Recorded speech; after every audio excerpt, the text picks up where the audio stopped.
এবছর প্রথম অনুষ্ঠিত হলো হাওড়াতে ক্রিসমাস কার্নিভাল। তো আমরা আজকে চলে গেছি এখানেই।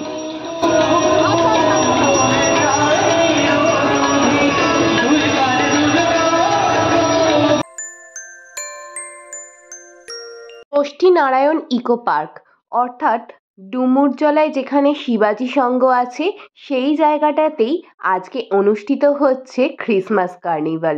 এর আগে বহু ক্রিসমাস কার্নিভাল হয়ে থাকলেও হাওড়া জেলাতে এটাই সর্বপ্রথম ক্রিসমাস কার্নিভাল, তাই জন্য লোকের উন্মাদনাও প্রচুর।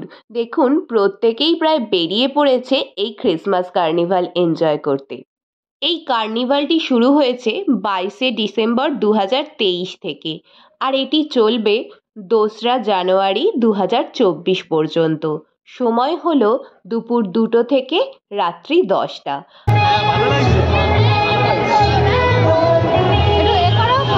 এমনি দিনে ইকো পার্কের এন্ট্রি ফি হচ্ছে 5 টাকা, তবে যেহেতু এটা ক্রিসমাস কার্নিভাল স্পেশাল অকেশন, তাই জন্য এখানে কোনো এন্ট্রি ফি নেই। পুরো পার্কটাই সেজে উঠেছে ক্রিসমাসের রঙে, আর তার সঙ্গে জায়গায় জায়গায় রয়েছে ছবি তোলার স্পট। এখানে বহু দোকান, বহু সামগ্রী, মেলার মতন পুরো অবস্থা সে তো রয়েছেই। এছাড়া রয়েছে মুক্ত মঞ্চ, যেখানে প্রতি সন্ধ্যায় চলছে সাংস্কৃতিক অনুষ্ঠান।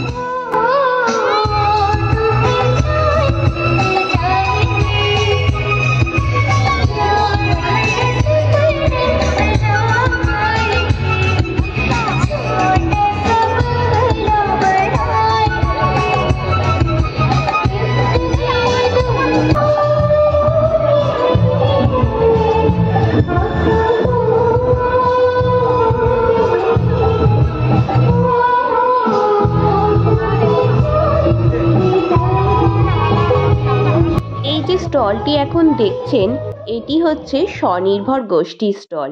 এটি ধর্মতলা, খাঁয়ের বাগান, হাটপুকুর এইসব ছোট ছোট এরিয়া থেকে বিভিন্ন মেয়েরা এই স্টলটি তৈরি করেছে। এখানে তারা নিজের হাতে তৈরি করা সব জিনিস বিক্রি করছে। আমার মতে এইরকম ছোটোখাটো প্রচেষ্টাগুলোকে সর্বদা সাপোর্ট করা উচিত।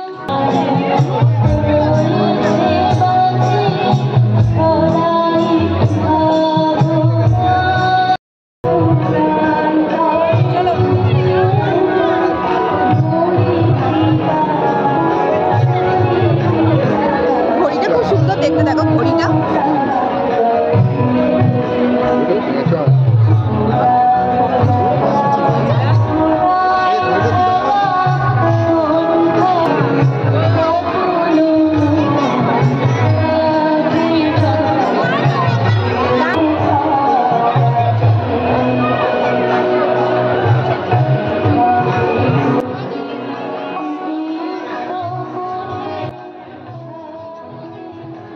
মেলা যেখানে বসেছে সেখানে মেয়েদের সাজের জিনিস আর বাচ্চাদের খেলনা থাকবে না, তাও কি হয়?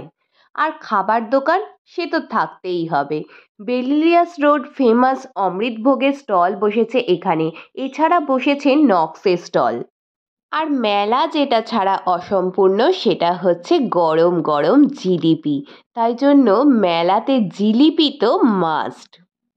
মেলার জিলিপির যেন ক্রেজটাই আলাদা থাকে বাঙালিদের কাছে, তাই জন্য অন্যান্য স্টলের থেকে দেখলাম এখানে যেন ভিড়টা একটুখানি বেশি। আর ক্রিসমাস যেখানে, কেক তো সেখানে থাকতেই হবে, তাই না? আর দেখলাম সন্ধে 6টার সময় দেখুন বিরিয়ানির হাঁড়ি পুরো ফাঁকা।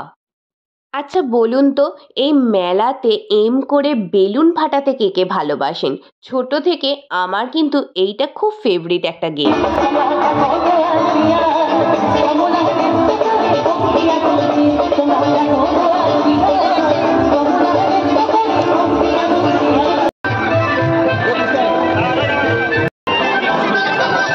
মুক্তমঞ্চে তখনও অনুষ্ঠান চলছে।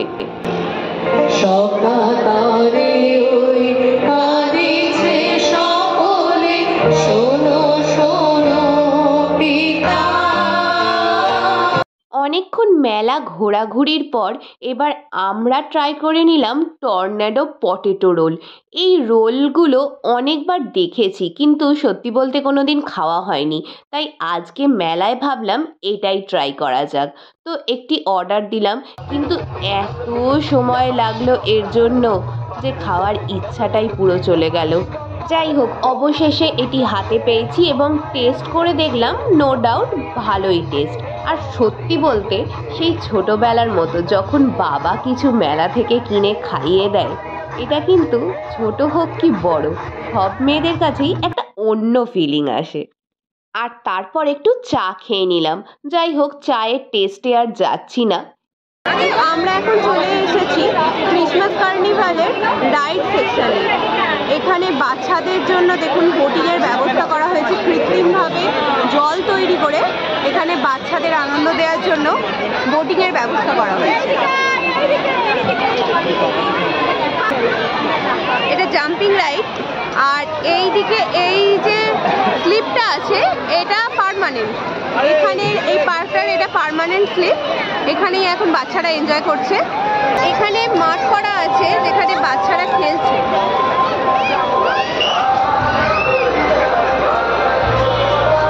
এমনি টাইমেও এই মাঠটা অ্যাভেলেবেল বাচ্চাদের খেলার জন্য 12 মাসে। এই ছিল আজকের ক্রিসমাস কার্নিভাল বা বড়দিনের মেলার ব্লগ। তো আজকের ভিডিওটি কেমন লাগলো কমেন্টে অবশ্যই জানান, লাইক করুন, শেয়ার করুন, আর আমার চ্যানেলটি সাবস্ক্রাইব করতে ভুলবেন না। নতুন বছরে আসছে নতুন নতুন চমক। আজ এইটুকুই, টাটা।